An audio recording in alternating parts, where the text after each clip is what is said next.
Hey everybody, this is another edition of the Elijah Sisters show, and we're so happy to have you here. We have been going for 7 weeks strong, and it has been a joy to be in your homes, to have you all conversate with us, to have you listen. We get the feedbacks from our followers, those who play it back later. We want to start the show by saying thank you so much, and please continue to do so.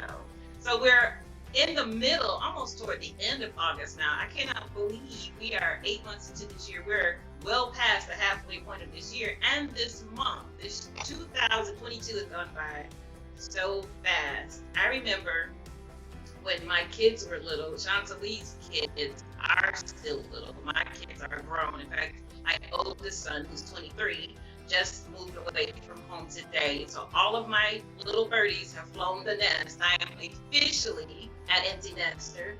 So I'm all cried out. I think I can push pause later on. But I was thinking as the year was going by, I remember when my kids were little, and Chantalie, you probably still go through this, but around about the summer, they would already start making their Christmas list.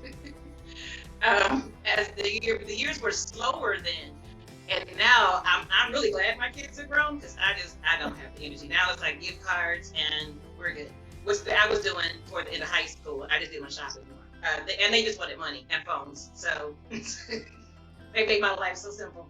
So we're in August. Today we're going to talk about that August is National Bystander Awareness Month, and share some stories of domestic violence, those who have survived. How do we help survivors, those who are going through it, as well as sexual assault? But I want to go over some other things that you should know about the month of August. Did you know that this week, so today's the 19th,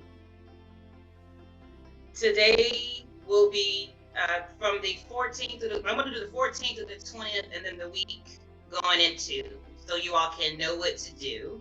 But this week is National Aviation Week. It ends it actually for those who love to fly. We're in the middle of actually U.S. Amateur Golf Week. So we talked about last month being golf month, this month being golf month last week.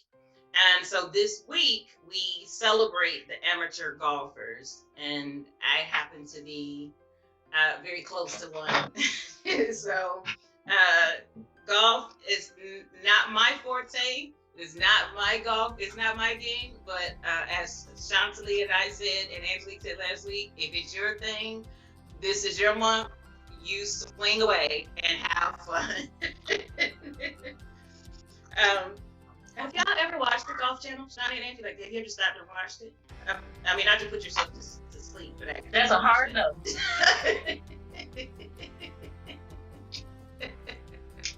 Remember, I said it last week. I remember when it first came to the cable lineup, and I was just like, they need a whole 24 hours of golf. Oh, okay. It was clearly a deeper. If I want to feel like I'm watching Pedro, I redo my kitchen. Really? But I watch golf, and I understand. You know, it's the same as fishing, right? Because fishing, I'm not gonna sit on the boat and just hope that something. But avid fishermen, they don't need to catch fish. They enjoy the fishing, the sitting out there in the solitude. And all I can think about is bugs, dirt, and sweat. So I don't fish either. So I think those quieter things. But I remember, you don't see it so much now. When I was younger, they used to have bowling on TV like Saturday morning, and I didn't know for the life of me why people would watch bowling. I like bowling more than, like, personally, like, even playing it. I prefer bowling over golf, but I think that's more to do with I do it with people. Right, because I love to bowl, but I'm a horrible bowler. Like, my bowling game is ridiculous, but I'm not going to score. I'm just going to get the ball, hopefully. Hopefully it just doesn't land in the gutter. That's my only objective. But it is fun with the group. I agree. So this week is U.S. Amateur Golf Week. It is also Numismatic Week, which is the World's Fair of Money for those money lovers. That's Angelique. Well, all of us actually, but Angelique is really great with money and always has been. Angela, I just have to say this. Angelique was the sister when we were little. If you borrowed money from, I mean, like little, like, when she was like 3 and 4. If you borrowed money from her, she would be like, "When you gonna pay me back?" And then she would be there to be paid back. But hey, every family needs that person, right? So she's that, and we love her for it. This week, the 18th to the 24th, is also Minority Enterprise Development Week. So if you are a Black business, this is your week to, if you haven't jumped in, this is your week to jump in and develop yourself, invest in yourself, get something popping this week. This is your week. We celebrate you. And remember, this is Black Business Month as well. This week is also Ride Sober or Get Pulled Over. I don't know why that needs a week. That's supposed to be every day. But I guess it's the awareness of it. So I think that's all I have for this week. The rest of my do next week. This week is also Brake Safety Week. And now I'm going to tell you about me as a driver. I have one of my pet peeves is people who don't brake well. The sudden breakers, that incites my road rage to not a good degree. I'm fairly calm on the road. The people who suddenly brake and Sunday drivers, God is still working on me. So if you ever see me out in driving and you know you're going to need to stop or turn, I'm asking you to please do it in a timely fashion. That's just my salvation needs it. That's all I'm saying. So that moving on. Today is August 19th. A lot of things we celebrate today. Today is Aviation Day. Today is Root Beer Float Day. If you are a Burns or in the Burns family, you know that is the drink of choice for our family. So I think I'm gonna have to make one tonight just to celebrate. It is International Kool-Aid Day. It is Men's Grooming Day. It is World Humanitarian Day, and I'm a very big humanitarian, so this is my day. It is also World Photo Day, so if you haven't put your selfie up or got your photo up today, you want to make sure that you do that and show that to the world. And it is also International Hair Bow Day. Now, when I saw this, I thought about me and my sisters, and we had our parents on a couple weeks ago, and we absolutely should have brought this up with Daddy on the line, because the three of us and hair bows, I think, were synonyms for a lot of years. We had so many hair bows because my dad thought that was just so girly and so pretty. And he grew up with mostly boys, so he finally had these precious little girls. Oh my gosh, you guys, we wore so many hair bows. We had, if they made it, we owned it. I promise you we did. Anyway,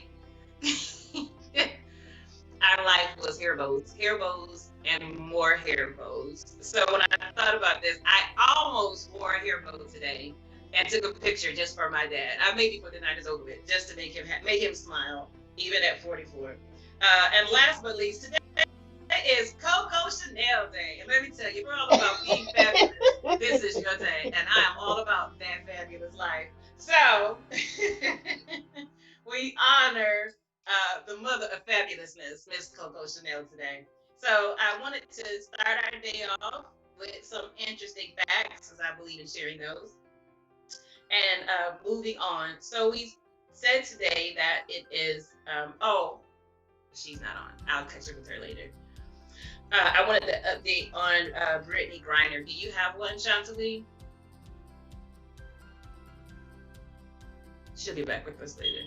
So I want to kind of get right into the conversation and the topic for today. Today is a little bit heavier topic than we usually discuss, but every topic is important to talk about. And so it's, again, National Bystander Awareness Month.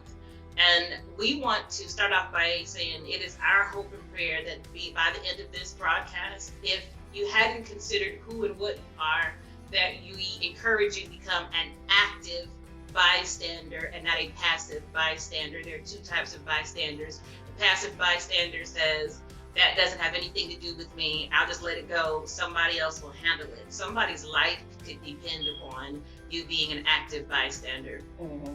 So today we're going to talk about what it means to be an active bystander, how to become one, what are the tips to do, and we're just going to have some open dialogue. So this is, again, those who witness harassment, bullying, but specifically domestic violence and sexual assault, or DV and SA, because I know we have to go on our social life.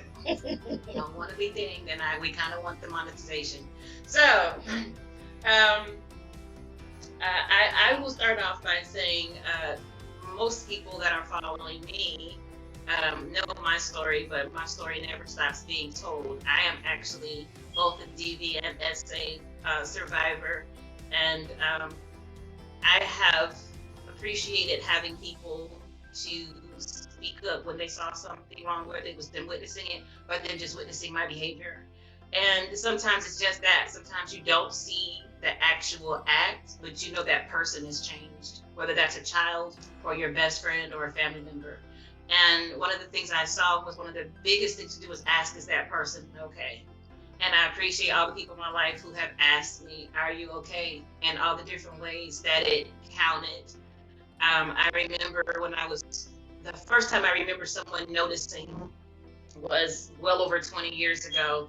And I actually wasn't in a actual DV situation as far as violent, but it was abuse because it was mental and emotional, and my life was just falling apart. And I can laugh about it now, and she and I can laugh about it now, but my mother was one of the first people to come to me and say something. She told me something is wrong, and I'm assuming that it's at home because only was at church, was at home primarily. And it was basically based upon the fact that I didn't look the same anymore. And when I say that, this is how I always am when I'm in public. I've always made up. My hair's always done. I'm always dressed. I'm always in heels. And I had stopped doing all of that. And I was just brushing my hair back into a cute little ponytail, no makeup. And I would come to church and sit in the back. And I remember the day I came to church and I wore a jogging suit, which that's not even in my vocabulary. And if it's in yours, that's fine. It's just not in mine. And or my closet. I don't even remember how I even got hold of one, but I did. And that's when she was like, "Nope, that's not my child at all." And she came and told me. And I wasn't her child at the time, and I was hiding and internalizing so much pain. But I still thought I was hiding it. And so that was the first time. That's how you could be an active bias. Go back. So the first time my mom noticed it was due to SA. I was a victim of molestation at a very, very young age. And when I was little, I don't think they do it now. I don't watch Lifetime like I used to, but back in the day, they used to have like the theme days, like on Saturday, and it was. Now it's like absolutely horrific when you think about it. It would be like child abuse, all theme, all day Saturday, and the next week would be like women being beat up all day. But this particular Saturday was all child abuse, and particularly children were being molested. And my parents knew that something had happened to me, but they didn't know the details. And this was actually a couple years later after them finding out. And my mother just watched my behavior be very off and erratic that day, and I couldn't handle any of the movies that were on. And I remember just going from upstairs to downstairs and looking at the TV, and she finally sat me down and she said, "What's wrong?" And she told me, she said, "Something that's on that TV is bothering you." And she went back to what she thought it was connected to, and I finally told her everything. So I have to say, more than once in my life, my mother has rescued me and saved me. And I thank God for that. As parents, we definitely need to be watching our children. And you don't stop being a parent when they turn 18, let me tell you, because when that boy left today at 23, I cried like it was his first day of school. And the same thing with my daughter left home. And so it just never stops being that. But I, in my lifetime, have been the victim of absolute violence. And I I thank God for my family. I remember one time, I know Angelique remembers this, my husband at the time, she heard an argument outside my house, my apartment. And I didn't even know, but in our family, it just takes one person knowing something, and it's like sending up the bat signal. And by the time I kind of got to my work, which was our church, our family's church, my parents are pastors, and tried to cover everything, my cover was blown. She had called my parents, she called my mom, she called my dad, she was calling the police. There was no way I was getting out of it that day. But what nobody knew was that he actually was beating me. And so, not that particular day, the argument she heard was him actually breaking the door down to get to me. And well, I'll say, she can attest to this, I wasn't a wallflower. I wasn't crying saying don't hurt me. She heard the actual awful that was going back and forth. I was fighting for my life. But I will say, had she not done what she done, I probably would have stayed in that relationship longer, because once my family knew, there was nothing else I could hide. And I've said this to her before, and I'll say it again to you publicly. I know that you felt bad and thought I would be mad at you. And number one, she's my baby sister. She just couldn't do anything mad. But defending someone's life and protecting them, you can't be angry with. And I hate when that happens in families and people get angry over somebody loving you in your life. But that's never been the case for me and with me. So, and there's been a couple times with that one same ex-husband that Angelique has had to come to my rescue. You've never fished nothing for me before. That's the second one. I don't know if you ever even met him. Yeah, that's right. He was at the wedding because you laughed during the nuptials, and that was the first violent act that I got because my sisters laughed during my wedding.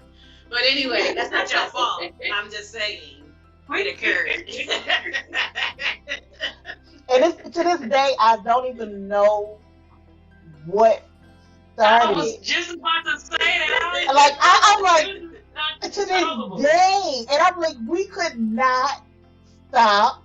I was like, what is going on right now? This is not even like us. What is happening? And it wasn't like giggling. I mean, like. No, it was like somebody was telling jokes. I think the spirit was like, y'all know this is ridiculous. It was trying to say this man is a joke. That's what I've said since we've been divorced. I'm like, God was literally saying, this man in this situation is a joke. Don't do it. But your makeup was so good. Thank you. It really does. Appreciate that. I was telling Angelique, I'm not gonna forget where I was, but normally I'm not a black eyeliner person, but I've been needing it because getting a little bit older and there's baggages under my eyes. I need to reflect up. So the black is helping. Anyway, back to what I was saying. This is how we talk all the time. We will go. You know, try a white one. We'll get there. For the inner water line, get the white. Yeah, but my waterline makes me cry so much. Oh, we'll get a good one and it won't run. Okay. Anyway, that's for our beauty episode. Pause. Somebody's writing that down right now. Okay. So, hey, you get whatever you need to get for my podcast. So, but I that was the only relationship I was in when someone actually really put their hands on me. Mm-hmm. But it was for a year, and it wasn't a good scenario for me to be in at all. The emotional, the mental breakdown. I was pregnant twice, and lost both of my children inside of a year. It just wasn't a good place for me to be in. But I'm again grateful, and it wasn't just my family. It was other people that I was close to that was just like, you're just not yourself. You're just not. And they were noticing my behavior when I was with him. And that's the thing I'm going to bring out. Because he didn't even like me coming over, because we lived next door to each other. And he would get, like, he was just going up in the room, and it's like, a lot of people would be like, well, stop going over. And I was like, well, I'm going to keep, he's going to have to be all right. Like, I was all like, three why are very you close. mad I'm visiting my sister? That's because he was one of those I'm my castle type people. And, I'm supposed to ask permission to have somebody in the house. And I'm like, a stranger, yes. My sisters, no. No. I was like, That's isolation. Yeah. It is. And the thing was, I didn't recognize it with myself because I've definitely been there to help other friends of mine escape it, but I didn't see till after the fact that it was happening to me. And I've often said, had I stayed with him, he definitely had the potential to have just taken my life. And the only thing that I would say is he could not have hidden it because my family, we all talk too often, and my presence is needed. And I think that was the one thing that frustrated him, was he couldn't break that tie with me and my family because he really tried. And abusers, and I will say this is a personal experience for myself and watching other people. Your abuser is absolutely going to try to cut you off from anyone that can try to save you from them, whether that's your best friend, your family, your kids. That is that actual number one MO.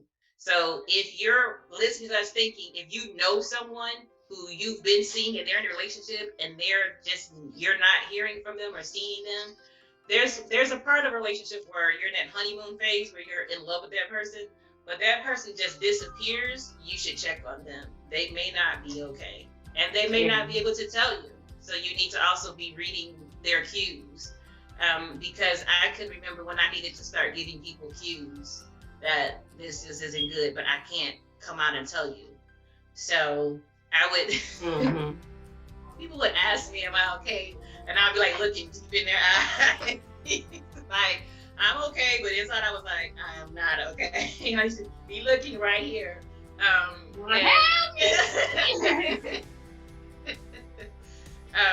And just different ways, and I had different relationships with different people. Like my absolute best friend, I just couldn't.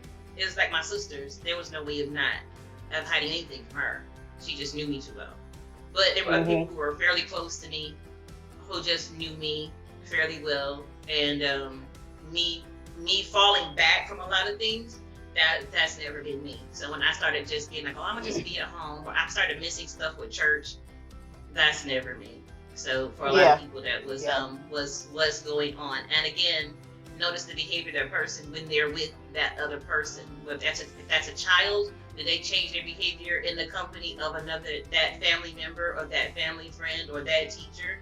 A lot of times a child is trying to tell you, and a child does not always know how to. That child absolutely does not know how to tell you, because more likely than not, they've been threatened severely that they can't talk. So does a child do things like cry? Not all of a sudden want to visit that person's home? Do they wet themselves? Do they throw tantrums? Do they stop talking? You have a child that normally laughs, and they're in that person's presence, they no longer speak. Those are all cues. Your child is talking to you. You need to be able to listen. And you can't love that person so much that you don't love your child enough to rescue them. And, I've worked with youth, children and teens for close to 30 years now. And that's something that I see way too much. And unfortunately, mothers do it, women do it more than men. But, especially if it's the man that they're in a relationship with. And I just couldn't imagine loving a man more than I love my kids. No. Not even their father. I couldn't. Or loving money more than you love your kids. Right. And that's the other thing. I've been divorced 3 times. I don't make that a secret. But in my subsequent marriages, my children are off of my first marriage. But my second and my third marriage, and the people I've dated afterwards, I make it clear, you'll never be more important to me than my kids. And if my kids ever tell me you did something to them, bye-bye. Let's stay together. It is time for you to go. Are you saying you didn't try to make sure that your kids were valuable to the other person coming in? One of these relationship gurus said this, and which was a real red flag, that they were going to start encouraging sexual deviancy even more, is that they were saying that women who had kids need to make sure that their children were valuable to the person coming in. So you need, What? according to them, you're going to have to make sure that your kid, what he asked the lady on the live was, what can your kids offer him? Their value is that they're human children. They're not there for him. That's their value. Other than that, what are you talking about? Is it the person that's no longer alive? What? Did you pick up on that? Sounded very like. And I don't know why he talking about somebody's value to kids. Let's not go down that road. Let's not go down that road. That sounds like you want the mother to groom the child to be taken advantage of for you. And that does happen a lot. It happens, and women's children, male or female, are a lot of the times the targets for these men. You think they want to get with you, they really want to be with your kids. So if you're a person, and I've seen women say that the men that they've been dating have gotten mad at this, their rule of, you're not gonna meet my kids. You want to date me, right? We don't even know where we're gonna go. So why don't we get to know each other? And when I feel comfortable, I'll let you meet my kids. Don't try to rush to meet my kids and be all up in their face. We don't even know how long you gonna last, bro. That's always been a thing with me when I first meet someone and you keep asking about my kids. It's why are they important to you? And I'm on the other side of that. I don't even ask to meet people's kids. I don't want to. I've never done that either. Because I'm a mother, I know that person's mother has her boundaries. And so I feel like until we're actually in a cohesive relationship, I don't even have the right to meet your kids. No, I don't. You don't have the right to meet mine.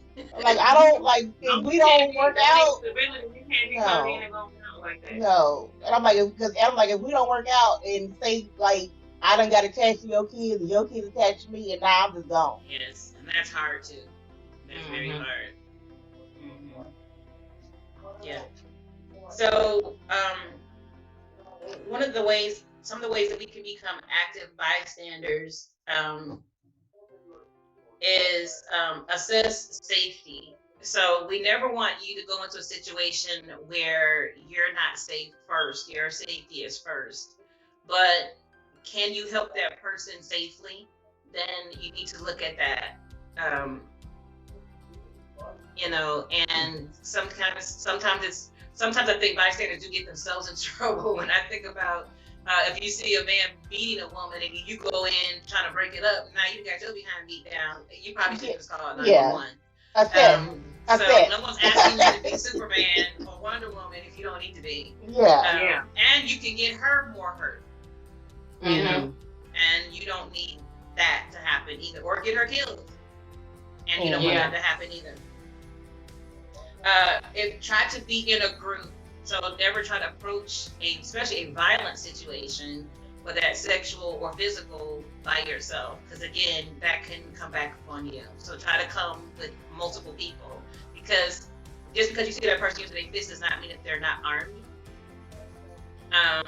Or just that their fist is stronger than yours. So you need to be able to, and the group also will just bring, it's going to make that person back down and bring the victim comfort as well. And then care for the victim. Like I said, one of the best things you can do is ask that person, are you okay?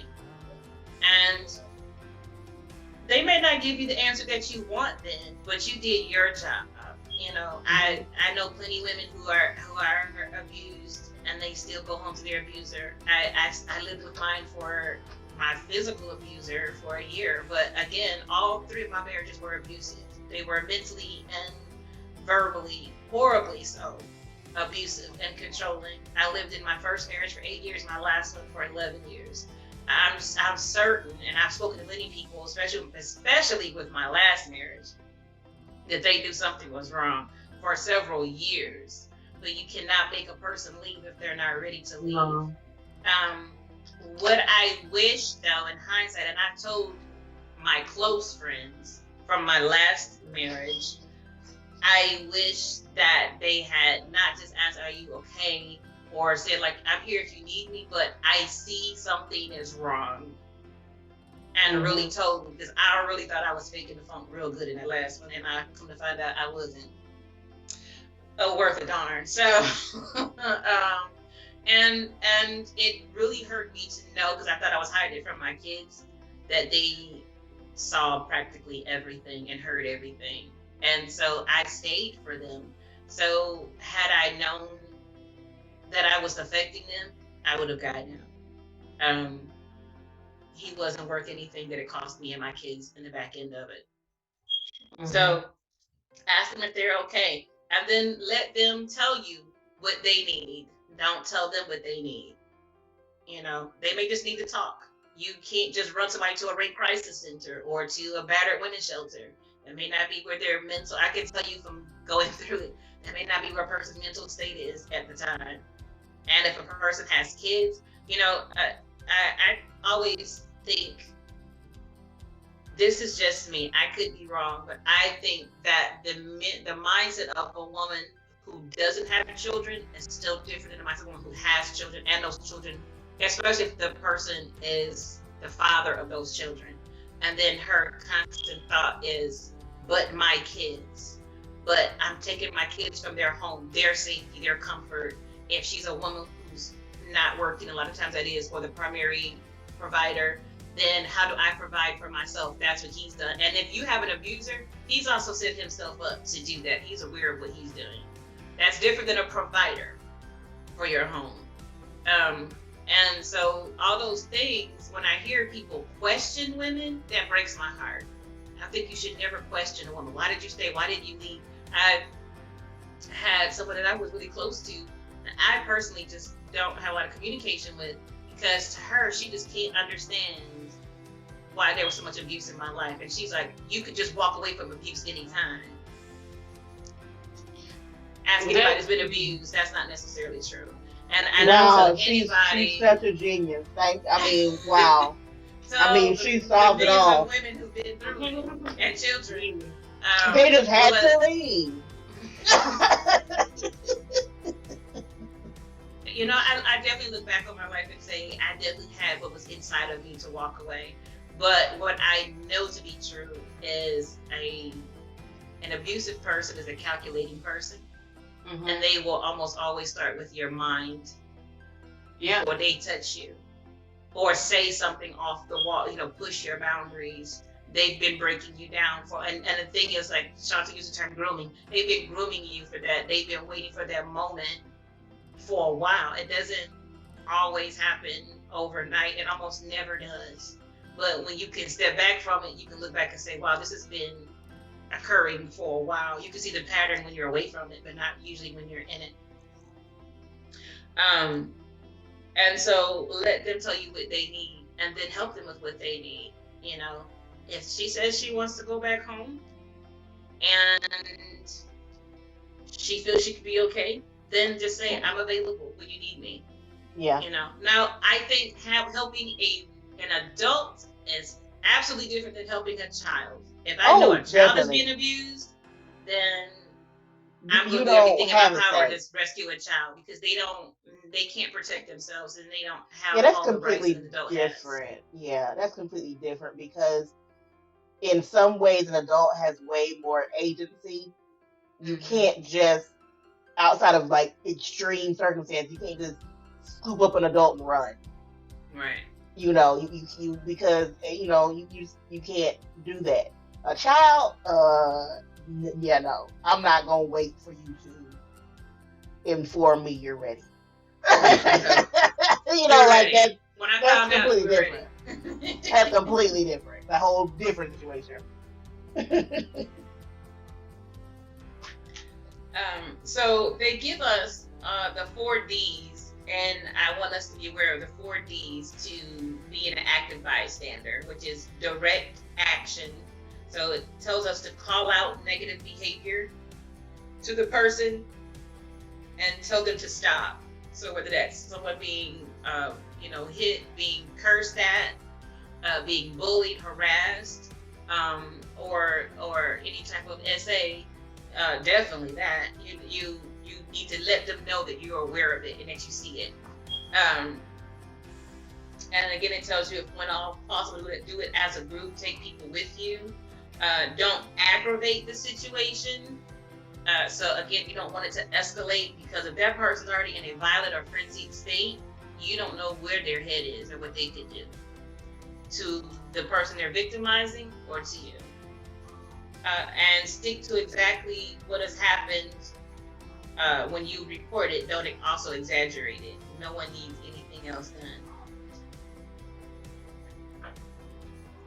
done. Distract, interrupt, start a conversation with the perpetrator to allow their potential target to move away. I've done that before. I've done that with friends of mine who I knew were in abusive relationships, because I know what it feels like and sounds like, and that's not what someone's touching, hitting someone or something, but just, when a man is cursing at her or yelling at her, and so I've done that where I'm just kind of like, everything okay? And you know what? I seen your car out there. What kind of car are you driving? I've done those times. I see your kids. Your kids are really good. I've done enough to at least cut his attention from the anger and the abuse, to allow her to regain her composure. That's to stand up for herself or to remove herself. I've done that multiple times. So, interrupt the conversation, or produce an idea to get the victim out of the situation.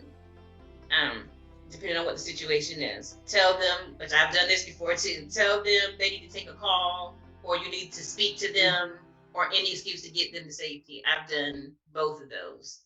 Because I've been in work situations, and I remember somebody at the place where Angelica and I both worked together. I don't want to say it on good enough, Lord. Podcast. They could sue us big time. The place. We know the place. But I had a friend who her husband would come on the property like our lunch break every single day, and I'm like, is that enough? I know you were bothering her before she left home, and you gonna bother her when she get home. She can't even eat her little sandwich in peace without you bothering her.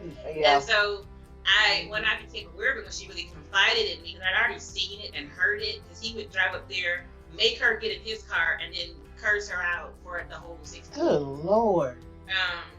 And so I got to where I would come outside and I would call her name and I'd say, the manager needs to speak to you. There's a question with our 1854s, and and sometimes people are like, but she's on her lunch break, and I'm like, listen, this is taxes, this is payroll, this is the government. I'm a chick. Really?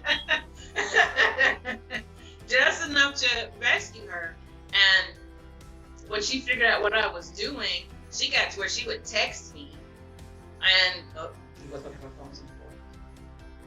So she texted you with email. I felt it in the spirit. Yeah, spiritual text. I'm like, hold the phone real quick. But she would text me and say, "Come get me," and she knew I would do it. But here's what's sad to me: I wasn't the only person that saw it, I was aware of it, and that she asked for help. But I was the only person that helped her. Yeah, I remember when the thing happened with Chris Brown and Rihanna, and everybody was saying, "Well, what did she do?" And I think a lot of people have that attitude. Nobody, male or female, is supposed to use their hands to prove a point. No. And it's like people excuse it. Either they say, "What did she do?" or "She must like it because she's still there." And that's their excuse to not try to help in any way. But the sad thing is, you can get hurt. So you have to be smart about the way that you do it. Yeah. So I know we were talking about when you were mentioning different types of abuse and different things. I don't even want to say, because I'm like, I don't want to narrow down where this person might have been that I met. But a person I know, it was just like, I was about 22 or 3, because I wasn't that old. I wasn't that old. And we were going somewhere, and all while we were going in this place, I mean, we hadn't even been there. We hadn't even been in this place long, and almost as soon as we got there, the entire time it was, when you coming back? Can you get this while you there? Can you bring this back to me? And I mean, the entire time, to the point we had to cut the night short because he wouldn't get off her phone. And it's like, and I found a lot of stuff later, and I'm just like, you can say what you want to say. I firmly believe that she was groomed, and by the age, because we were about the same age, and by the time she got to the age she is now, you in it, because he got with her when she was about 16 or 17. He was not 16 or 17. That's grooming for sure. Yeah. And so, I'm hearing, her, telling me stuff, and it's just like, this is not it. Where we have to plan the times we go out, which I'm like, I have a lot of friends that have kids, so I understand the planning around that. But you have to allow him to go out and do whatever he wants to do when he wants to. So when you ask, he can't tell you no because you let him do what he wants to do. And I'm just like, this is crazy. You are an adult. What are we doing right now? Like, I was just like, when she told me that, this was like, and I'm not gonna, because she didn't see it. So, I can't be like, girl, this is abuse. Yeah, like, she don't see it that way. No. So, it's like, so that's like when it goes back to you can't just yank adults out of situations. She would have fought you for that. She would have fought you for him. Because she didn't see it that way. But other people that saw things, where you're telling me, oh, well, I pay the bills because when because we started working at the same place at the same time, like a day apart. And she was like, well, I pay these bills now because when I wasn't working, he paid the bills. So about your husband? You talk about the husband and father of your kids? Yeah. Like, yeah. She was paying to get abused. Yeah, because it's like that was her thing. She was like, well, because he did. I'm pretty sure he told her that all the time. Oh, yeah, because I know her too. I met her after Angelique, but I know her too. And when I met that her, was just like, this is not right.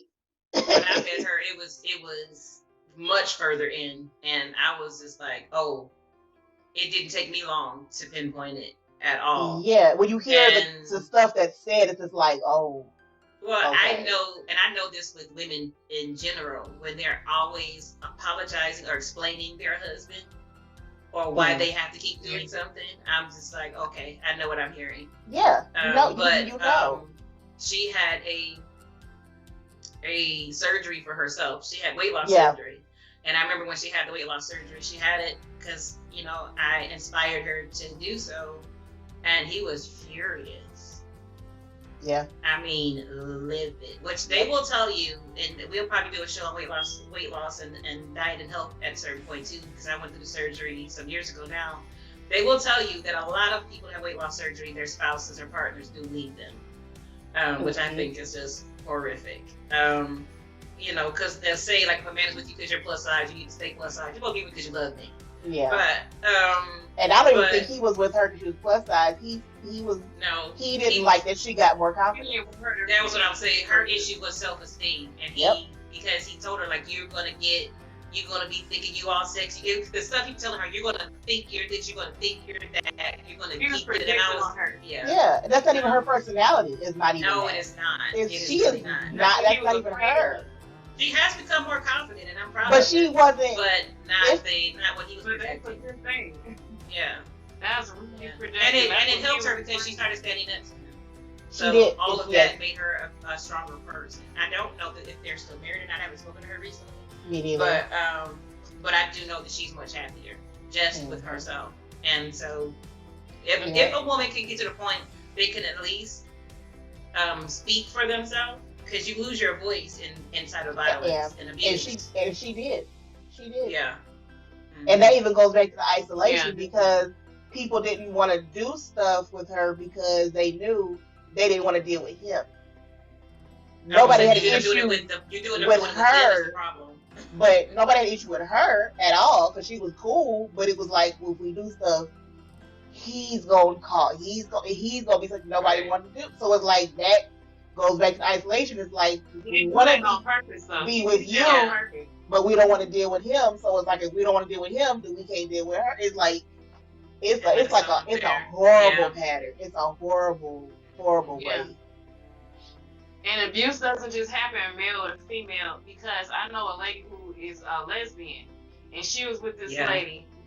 Every time that she was in a family function or whatever, she had a headache, or she was always something wrong. Oh, I got a headache, or I even saw her be disrespectful to her parents. Yeah, I have gay and lesbian friends, and I've seen that on both sides: men beating men, women beating women. Yeah. Mm-hmm. And they sometimes with lesbian relationships, and even homosexual relationships, male on male, but they feel like it's okay because we're the same sex, but it's not okay. No, it's not okay. It's not only male and female domestic issues, domestic violence, DV. Thank you. We gonna get 2 cents off this episode. Call them DV. That's painful, any type of relationship, and it doesn't even have to be intimate, right? You mean like romantic? Yeah, it doesn't sexual, even have to, because the DV can happen between male and female, female, male, even male. Women do abuse men. It's not okay either way. Father to child, mother to child, child to parents. It even happens that way. Oh yeah. Friends. It's wrong all the way across the board. Is DV in friendships? It is. Like it's anybody that's not. Yeah. Your hand to yourself. Thank you. For real. Like if we gotta do what we gotta teach kids when they're in preschool, keep your hand to yourself. Like really, like it's not that difficult. I work with teenagers a lot, and that's something I'm seeing more and more is the friendship abuse that I don't remember when I was growing up, but I see bullying from friends. You can't talk to them, and I have kids tell me 14, 15, 16, 17-year-old, I'm scared of this person, or I'm not allowed to talk to these friends because this friend will get mad. And I'm like, who's dating here? No. Like, it's not right. But if no one's in a relationship, this absolutely should not be a conversation. No. I had a young man who was friends with a girl. And this is the most talented young man I've seen and met in a long time. He's a very sensitive young man, but he was just an incredible young man. This girl bullied him so much. I literally watched him have a breakdown in front of my face. Oh. And he just fell apart. No. And it was simply because he sat next to somebody she didn't like. She's a she toxic came person. into the place. I'm careful with my words. She came into the venue where we were. We have to sit here and tiptoe around. So we thought the organizational place of the location. Building on this street. Location where we were located, an inhabiting space. But she came in. We was already there. We were having like this amazing time. It's like 30, 35 kids there. She comes in and she just yells at him, "What are you doing?" And I watched him just. I'm getting mad. I would have known. She pulled him outside and berated him for like 30 minutes. So I couldn't take it, and I went outside, and I'm like, okay, this has to stop, because the place. There was glass. There is glass on this particular building. Of course,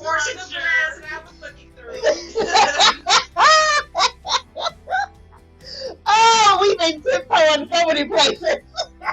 through the tulips tonight. But anyway, I was watching him just disintegrate, and this girl tower over him, and you supposed to be my friend, you supposed to be loyal to me, and you don't talk to who I don't talk to. That's not how this works. That's not how it works in a marriage. That's not how it works when people are dating. She is a dangerous person. That's the isolation, though. She is. If she's doing that with a friendship, she is going to be like that in all of her relationships. All of her relationships. And that is, she is a red flag. See, now here's the underlying issue with those two, and I'm just saying that because I think people should just hear everything to know what you could be seeing, especially with young people. Mm-hmm. So what I knew from the moment I watched those two interacting, she had a crush on him. She liked him. They're both baby. That ain't how you do it. But the honest truth was, the boy is gay. Oh, honey. And I knew it. He wasn't out, but it was obvious. Now he didn't finally tell me, but I already knew. And everybody around him knew. We just let him live his fabulous life, and nobody was bothering him. She was determined to change him and make him like her. Oh, good. That's not how that works. Now, if you behave like this at 16, 17, the world is going to be hard for you, boo. Because I have seen many attractive homosexual men, and what I see is an attractive man that I have no chance with. That's all I see is that you are an attractive man who I have no chance with, and we move on with our life. And I'll be honest. What are you doing? Closest friends. He's a gorgeous man. And I told him, this is before the relationship that I'm in, I was like, it don't even make no sense. I would date him. He knows that. But he's just my best friend. He's just my brother. That's all he can be. Well, one of the places I was trying to bully him and change his nature. One of the places that I worked before in my life. Look in your eyes and see which way it was. That was one of the places I worked before. North or south? Never mind. I didn't say south, because I worked a few places here, so I could. You ain't gonna guess it unless you just know me. It was probably narrow it down before me. Oh yeah. It was a guy. It was a guy that. Hey, you're doing too much. Oh, now I know. Oh, I know, girl. Go ahead to the story. But he was, but I think I told him, I was like, you are cute. I was like, and I said, if you wasn't gay, I'd probably go for you. But you gay, so we just gonna go on about our life. We gonna hang out. We gonna be cool.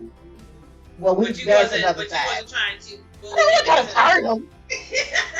Like that just means you can't really love somebody if you're trying to change their sexuality for your sake, because you're not accepting them for who they are. Yeah, I just told him he was cute. Why would you want somebody you have to change who you are to want to be with you?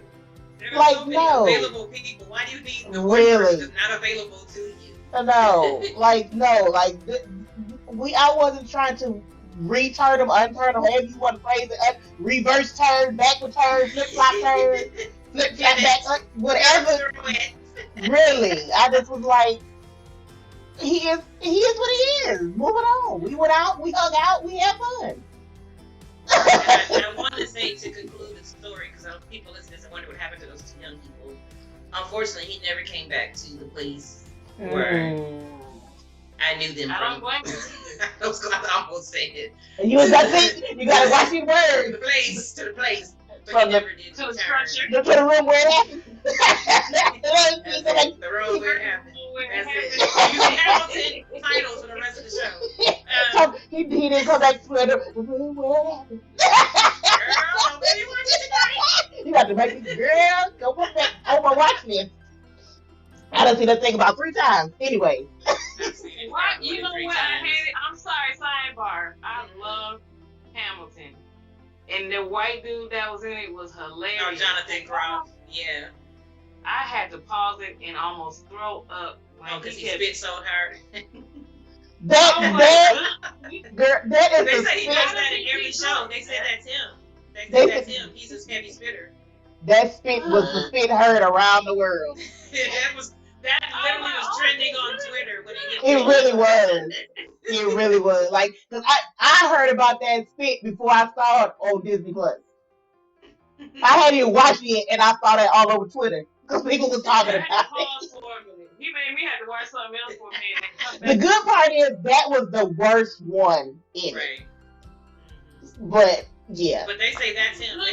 They said because he's a Spring Awakening and he done other shows. They said that's just Jonathan. They say he's just but they said a lot of those singers on Broadway, they're moist. I think it's probably because of all they're constantly having to drink stuff and keep their and it's just and how a lot of them are going between talking and singing. They never stop. So it's like, hey, look at it. I look past it because he man, he had a few. Yeah, he was one of my favorite characters too. That one time he did that, King. Man, I have listened to that soundtrack in the store.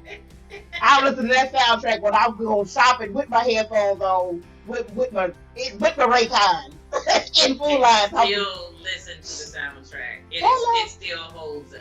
I've listened to all versions of the soundtrack. Girl, the remix, the mixtape, what? Girl, how we over here on soundtracks and musicals? We talking about DZ? Don't ask questions. Let us do us. That's how we roll. We're sorry, this is very important. But now, honestly, Hamilton, I can tie it together. You know, when you preach like subtext and text. Now, Hamilton was very abusive to his wife, cheating on her with her sister. And doing that in her face. He did that in her face. And then when everything hit the fan, you gonna publish this mess in the paper to save your behind? Public humiliation. That's what. And that's what the sister said. That's what the sister said. Again. Thank you. And that's what the sister said. That's why the sister disappeared for 50 years. She said, okay, I got nothing else to say. Okay. But I will say though, it's Quiet Uptown. The first time I heard it, I was not crying. I was weeping. Me too. Quiet Uptown. I'm about to cry now. Think like, that song. And I've showed that to dancers because I often tell dancers, depending on what the song calls for, you don't have to do a lot. Like, she never moves to almost the end, and just her taking his hand. When they do that, she spoke. I said, no. When she takes his hand and he breaks, because he understands she gave him the forgiveness by touching him. You gonna make me have to take a break? That was volume. When they do that, when they say they did that line, that in the line in the background, they just say forgiveness. I'm like, awesome. That was just awesome. There's a lot of awesome. Okay, that's cute for the story. But what I wanted to say, getting back on the subject, when somebody is different relationships have different rules. Right. Okay. Mm-hmm. Now, if you establish in your relationship, now I'm not talking about sin or not sin, I'm just talking about people's relationships. Mm-hmm. If you establish, it's okay if you go get some random sometimes, you know. If y'all decide that y'all both okay with it and you're not just lying to keep somebody who's really okay with you, then that's something. But if you're with somebody who is constantly cheating, then that's also a form of abuse. It is. Yeah. I didn't know that. And I was with a serial cheater for 11 years. I think that person needed another. I think serial cheater is too light for what that was. He got his own definition. Really? I thought that the cheating started 8 to 9 years into our marriage, but honestly, I found out after we separated, it was the entire time, the whole 11 years. Because the first 2 years, he was really into me, and I didn't see behavior change. The behavior changed. And honestly, the cheating was always, so you're right, Shantali, and the cheating for me with that husband was punishment to me for who I was. So the first time he cheated on me was when I went to go preach in Baton Rouge, Louisiana. I was gone for 5 days. He was so mad that I was gone. And he went to another state himself to meet another woman. And was gone for his 5 days because he felt he earned that. And his thing was, well, I'm not lying to you. I told you where I was, what I was doing. But you didn't tell me you was staying in this woman's house. You didn't tell me he was late. I still found out, like, right when he was leaving. And then to me, that's abusive. If you don't have an open relationship, then you telling this person what you're doing, with that, I can tell you what that did to me mentally, drove me crazy. And it affected my self-esteem horribly because I was constantly wondering what's wrong with me. Why can't you be at home? Why do you have to keep? And he had 3 levels. So, and this is just me being honest. And I was with him for 11 years. But he had the women that he was in relationships with. He had at least 6 actual relationships outside of his wife. He had the women that he randomly slept with just for funsies. And then he had the women that he talked to online. And all of this was happening in the nucleus of our marriage. And for the longest, the beginning, he did what a lot of, I don't want to keep saying men because it happens both ways, but he did what a lot of people do, which was the apology tour. I'm sorry. It won't happen again. I won't hurt you again. And it just would happen again. And I would want to hope. Number one, this was my 3rd marriage. I didn't want to be divorced again. So you're trying to hope this person gets better. And I knew he had other issues too. So I was feeling sorry for the bipolar disorder. I don't care what y'all know about him. I really don't. Hunt him down if you want to. I don't care. Really? So, no, don't hunt him down. Don't hunt him. We're not gonna dox anybody. Even though their initials are not saying. I didn't stand you, all I'm saying. But if you see him in the street and something come upon you, I'm not gonna be mad. We're not gonna dox anybody. We're just gonna maybe slide some initials somewhere, and if you pick up on them, do you? Inbox me. So, I think most people. Wait, I don't know about it truly is what it is. Nobody but I did not. But I'm still saying all that to say, I still didn't look at that as he was abusing me until I was out of the marriage, or toward the end of the marriage, and it was like, this is horrific, and this is.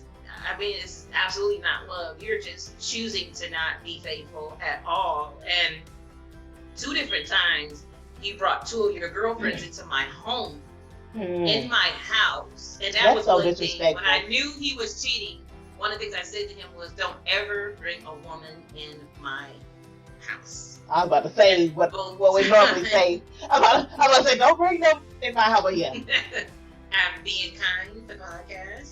That's what I said. Don't bring them. If you would like a transcript of what I actually said, email.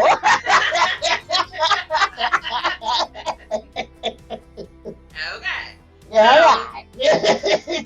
But put it this way: if you are a person who has been cheated on, think of what you might have called that person, and that's probably what we talk about.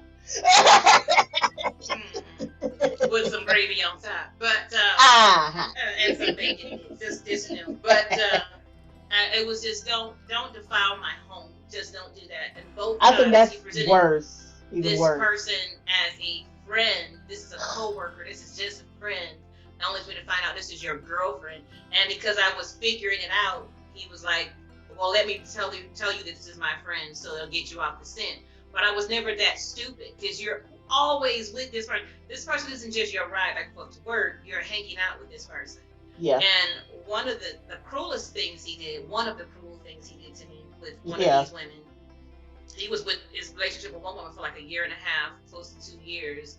But I'd had emergency surgery to have my gallbladder removed. And I needed a ride home from the hospital. And he had his girlfriend pick me up, and I'm in the car with this woman. What? And at this time, I didn't know they were in a relationship. I was very suspicious of her. But at that point, he did that to make me think that it wasn't her, because why would you do something like that? But I was in the hospital for 3 days because it was like my gallbladder actually was erupting. It was so full of stuff. I remember. It was like an emergency surgery. So they kept me, because it normally is outpatient. So they kept me. But he never came to the hospital. He was at her house. He used that as a vacation. So he would take money from me and say he needed a ride back and forth to work, and he was taking cabs to different women's homes. And the problem was, we were both taking cabs to work. And a lot of the cab drivers got tired of taking him to visit other women. They started telling me. Yeah. But I still didn't see it as this was abuse until the last 3 years of our marriage. There just was no intimacy at all. There just wasn't any. And he slept in another room for the entire last 3 years of our marriage. So at that point, I had plenty of time to sit and think. Yeah. And that's when I started seeing, like, this person is just, you're breaking down my mind, my heart, and everything else. And, I would ask him, because I knew you're still with somebody else. So, because he would always say, it's not you, it's me. Oh, I could only hear that for so long, right? No. So, and I was forever blaming myself. I'm not a good enough wife. I'm not loving you enough. I'm not loving your family enough. Keep in mind, this man has a large family, and none of those people liked me. And I was loving to people who weren't loving to me. And in 11 years, I never met any. I know you were his wife, but I'm saying I never met any of his people. No, they never came. In 11 years, one brother came to visit, but that was just like a couple. I don't think I met him. No, you never met him. And he was ordained in our church. His family never showed up. My family showed up for him though. We had 2 weddings. Please don't talk, please. I beg you, please, I beg you, please. Nothing about him in the church, please. The second wedding, when we renewed our vows, that was totally for his family, because they were so upset they missed the first wedding. We spent money we didn't need to spend, and I actually was ready to divorce him then. That was at year 5. But he was like, we're going to do it to our family. I promise I'll change. I promise I'll change. I promise I'll change. I promise I'll change. So we renewed our vows. 6 years later. One of his family members showed up, and they were in our wedding. Nobody even called us. They were not coming. He only lived 2 hours away from here. So those type of things, when I started to add it up, was just like, this person is totally abusive, and you don't have to put your hands on somebody. He never called me out of my name. So the things I had in previous marriages, I didn't have with that one. But when I added it all up, I felt like I'd almost rather have someone hit me than what I was going through constantly, because it never stopped. It never stopped. And like we were talking about public humiliation with Hamilton, but he was dating women openly in public. So you're humiliating me public too. We're both ministers, but everybody knows me and my family. Yeah, and it was to the point where people were calling our parents. So I'm like, you're already doing damage. Yes. Because people were like, this isn't good. But like, I know a guy I was dating. I remember 2 incidents with him, not with me and him, but with. He was one time, and we hadn't even been dating long. It was when we were having a dance rehearsal in our building, one of our old buildings in church, and you went to the restaurant next door, and we didn't see you for a while, and found out you had a seizure, and that's where it was called. And we called the hospital, called the emergency, whatever, had you come picked up. We go to the hospital. He took me to the hospital. We hadn't even been dating, but I don't even know if we had been talking for like 2 weeks yet. So he's taking me to the hospital with you. We're trying to get I was about to say his name. I almost slipped out on me. Your then husband. It was almost like, yeah. Like my girl doing a half and a half. And now you just being close. No, I said, do like my girl doing a half and a half knots. Just give numbers. That's number 3. Number 3. We're telling him whatever you had a seizure, you were in the hospital, so we don't know what's going on with you yet. We're waiting to see what's happening. He's like, oh, you know, whatever. And he's asking, the guy I'm talking to was asking me, you know, well, do I need to get him? You know, and I'm like, he's not coming. And he was just so, we almost had to talk him into getting picked up to come to the hospital. Like, and I was just like, what is happening right now? Your wife had a seizure to the point where she was unconscious, and like, this was a huge emergency situation, and you over here like, I just let me know what's going on. She had an earache, dude. You know? And then it's like, and I remember he asked me later one time, he was like, he was like, is your sister okay? And I was like, why? He was like, she always looks sad. And I was like, you make me sad. And I'm just like, no, not your then husband, the guy I was dating asked me that. Oh. And I was just like, that's people don't understand. It's like, now I'm in a position of, I can't uncover my sister, but you seeing stuff, yeah? Because that's not her. You know, that's not her. So it's just like, that husband caused this hellion on wheels. Tornado, hurricane, mixed. Yeah. But I was gonna say, talking about other things that are even things you should, as a person that's dating, you should really pay attention to. I was dating a person, and I am celibate. So I was like, I'm trying to wait. Me and God know where I'm at, what's happening, whatever. I'm not getting details of that. But I was with somebody, and that person cheated on me. And when they finally told me that they did, they started out being really guilty, and then tried to slide in. Well, it happened because me and you weren't sleeping together, and I was like, no. That's at the bottom of it. Thankfully, I grew up with a lot of older sisters, aunts, parents. And I was at that maturity level to be like, I was like, are you seriously trying to blame me for you cheating? Mm-hmm. And he was like, well, no. I was like, you just tried to blame me for you cheating. And he was like, well, no, that's not what I meant. I was like, that's what you said. Like, no, you cheated because you couldn't keep it in your pants. It had nothing to do with me being celibate. You decided you want to sleep with her because you wanted to do something. So you went and did it. So it's like even the small little things, you gotta just like, okay, so that could lead to something else if I let that go. So it's just, some things aren't huge. Some things are pink flags and some things are red flags. And you should have painted it on all the flags. That was a pink. I think that was like up. It's my fault you did something wrong and you're an adult. Okay. So, but yeah, that's, it's some things are, and that's the thing, is some things are major and you notice them, and some things you don't pick up on right away because they're so subtle. Right. And if you're not in that place